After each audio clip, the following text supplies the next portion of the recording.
Gearbox is trying to calm Borderlands 4 players, and apparently making its sexy new Vault Hunter cheaper is part of the plan. Meanwhile, an indie studio is fighting to get its game back, and that's just the tip of the co-op iceberg you have missed this week. The first story pack for Borderlands 4 didn't quite get the reception the devs had hoped for. Some players only wanted the story, while others only wanted cash. The Vault Hunter, of course. And fittingly enough, Gearbox originally sold both as one bundle, meaning players on either side had to pay more than they actually wanted. But for once, they listened, and are now splitting the story packs from the Vault Hunters, even without sneakily raising the prices. Well, what a surprise, but a welcome one, as the next story pack and Vault Hunter will be releasing next month. We only have limited info and footage on the new hunter so far, but we do know she's called Loveless the Hacker, an ex-assassin with a rather unusual companion, a digital virus she created herself. And considering that thing can take physical form and fight alongside her, yeah, call us infected. She focuses on hacking, blades, and mobility, with the virus acting as an extension of herself in combat. Gearbox is planning a dedicated presentation on September 3rd, 1 week before her release, when she arrives alongside Story Pack 2. This time, players venture to Providence, a tropical island resort that has been taken over by DDoD forces. The story follows Flag from Borderlands 3, who needs some help rescuing their skag companion, Mr. Chu. We wouldn't be surprised if that mission involved a pencil or two, and the violence comes naturally anyway. The new story and zone will cost around $20, while Loveless and her cosmetics can be bought separately for around $10. There will also be smaller bounty packs, some free, some paid, with mini-campaigns, bosses, and vault cards for cosmetics and gear. All that aside, we hope they also get a grip on the technical side of things soon, because DLC prices are just one thing players have been complaining about. We keep you updated. Maybe you remember us talking about Project C a while back in April. 314 Arts, the indie studio behind the game, is currently trying to get the IP back from its publisher. And right now, there is no guarantee that they will succeed. So instead of sitting around and waiting for that situation to sort itself out, the team decided to take matters into their own hands and started developing another game in the meantime. That's a pretty brave move for a small studio, especially when you are already dealing with the uncertainty of an unreleased project. And that's also one reason why we think it's worth talking about NightRunner. Because no matter how much a studio develops out of passion, at the end of the day, developers of all sizes depend on their games finding an audience. And we all know there is no better audience than you guys. And also, the game looks already very promising. In this co-op shooter, you are traveling on an armored train through a world where sunlight has become lethal, and mutants have risen atop the food chain.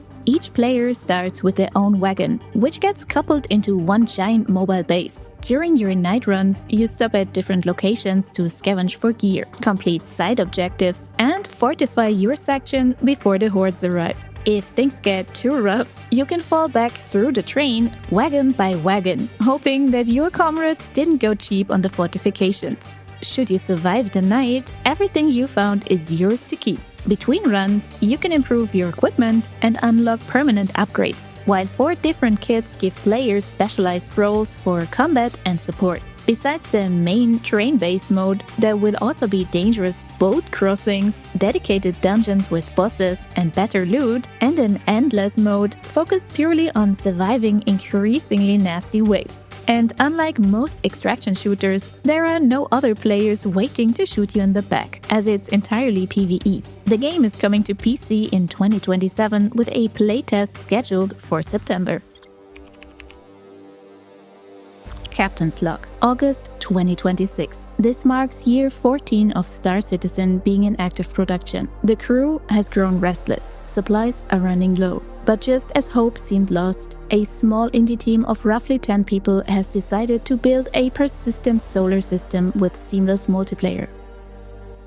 This is Verse Project, and yes, I watched a lot of Star Trek as a kid. And although we have only seen one short trailer and little to no actual in-game footage, we are intrigued. It reminds us not only of Star Citizen, of course, but also of Prey 2017 and No Man's Sky, both of which are among our favorite space games. The devs are going for an ambitious 1-to-1 scale solar system, where planets, moons, and asteroids follow their real orbits, and ships follow rules of actual laws of physics, meaning we don't get hyperdrives or shields. It's just you, your engines, and a lot of motion sickness. I mean, empty space and stars. This is going to be a multiplayer space simulator, but they are also mentioning MMO and co-op. The goal is to let thousands of players share the same universe, without loading screens between stations, ships, and space. You know the drill, put that NASA-level gaming rig on your Christmas list right now. In-game, you can mine resources, haul cargo, and build trade routes. How the economy and infrastructure of shared hubs develop will be based on what players actually do. If enough people work on building up an area, that progress is meant to become a permanent part of the world. Multiple players can crew the same ship and take roles, from captain to technical support. Corporations and alliances represent guilds of sorts and can work together on larger projects. You can even contribute to global construction goals asynchronously, so your friends don't need to be online at the same time. The interesting part is that this is being built by a small indie team of around 10 people, which makes a fully persistent solar system with seamless multiplayer and surface exploration quite the undertaking. The game is currently in technical testing with an open playtest already available on Steam. Release is planned for PC in 2026. We'll follow this project and hopefully they will actually manage to pull all of this together. We don't always talk about Friendslop here, but when we do, it's with passion. The lyrics of Dumb Ways to Die will forever be burned into my memory. Like, if I see a reckless person in real life, I will have to fight for dear life not to hum that melody out loud. Anyway, the original from 2012 was actually a public campaign teaching kids about railway safety. It has since really reduced the rate of near-miss incidents. And also, they released a super popular mobile game too. Now we are getting more dumb ways to build. This game turns the colorful beans into construction workers, where up to 4 players have to survive increasingly dangerous job sites. Wait, is this a campaign from workers' insurance companies? If you look closely, it can't be, actually, because you will build wonky DIY platforms. The less safe, the better. You can grab, rotate, and throw pretty much anything lying around. Then use a nail gun to slap together bridges, ramps, and whatever other questionable structure gets the job done. Of course, your tools can also be used to accidentally launch your coworkers off a roof. Jeff, that lunchbox had my name on it, buddy. The goal is to complete these so-called crisis jobs, evade any hazards, and collect cosmetics along the way. Finished jobs can also unlock tougher Master Builder versions, adding more challenges and ways for your carefully constructed masterpiece to collapse. And while teamwork is required for some of the more complicated builds, the physics make sabotage almost impossible to avoid. Or maybe that's what you were going for all along. Proximity chat should make coordinating a little easier, but it looks like it can't save you either. Dumb Ways to Build supports up to 4 players in online co-op with crossplay between PC and consoles. It's launching on September 10th for around $8, and of course, they had to tell us the day after we finished our monthly releases. Yay!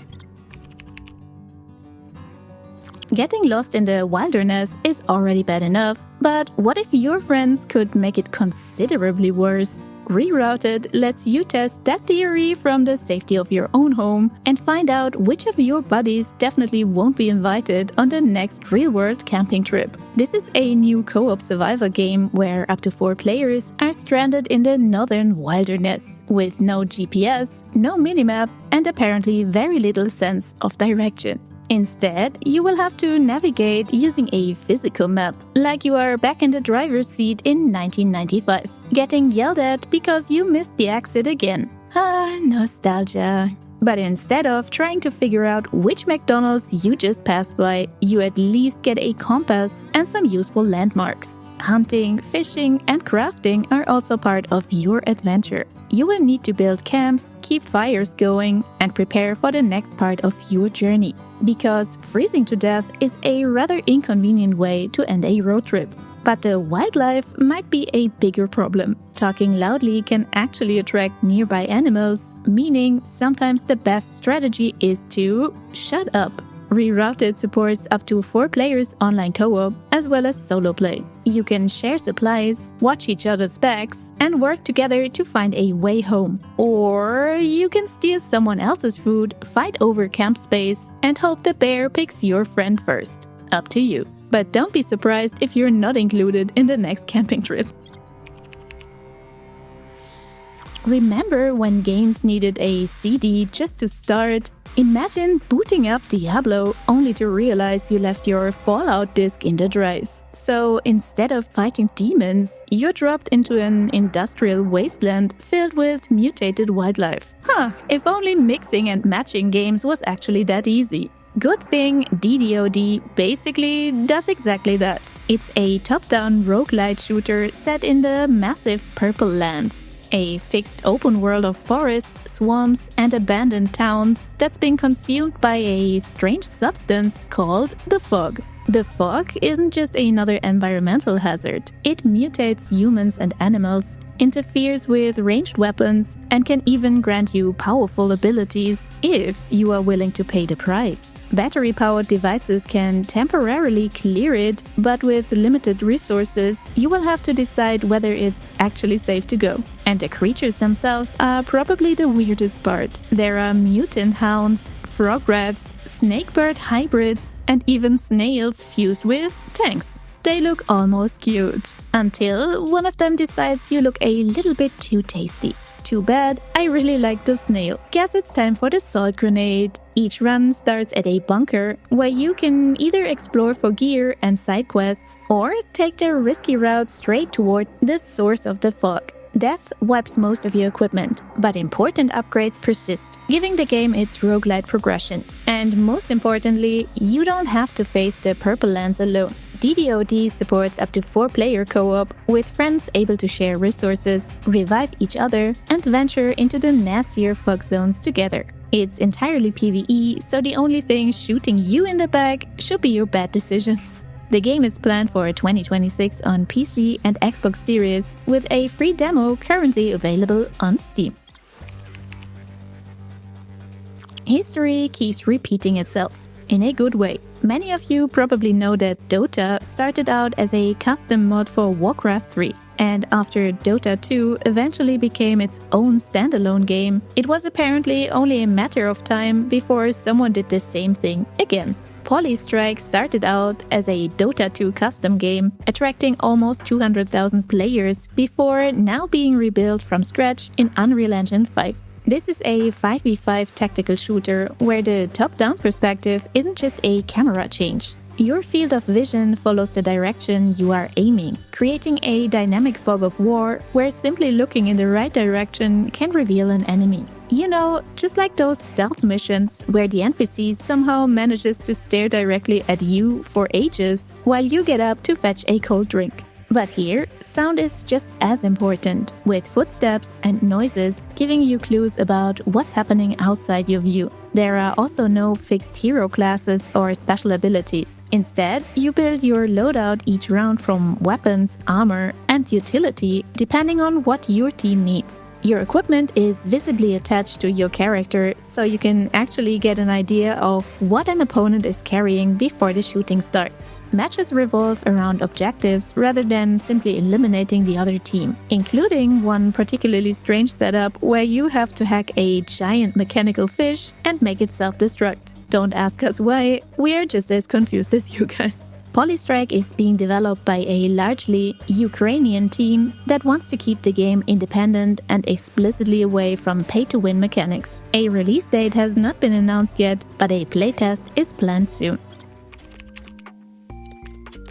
Fortnite's new season is called Override and takes its inspiration from classic video and arcade games, complete with iconic characters like Sonic and Mega Man. This season's biggest addition is Match Overrides, which lets the first squad to reach special consoles change the rules of the match for everyone. Choices range from infinite stamina and faster weapons to getting an extra life or better loot. There are also new weapons and mobility items, including Sonic's power sneakers.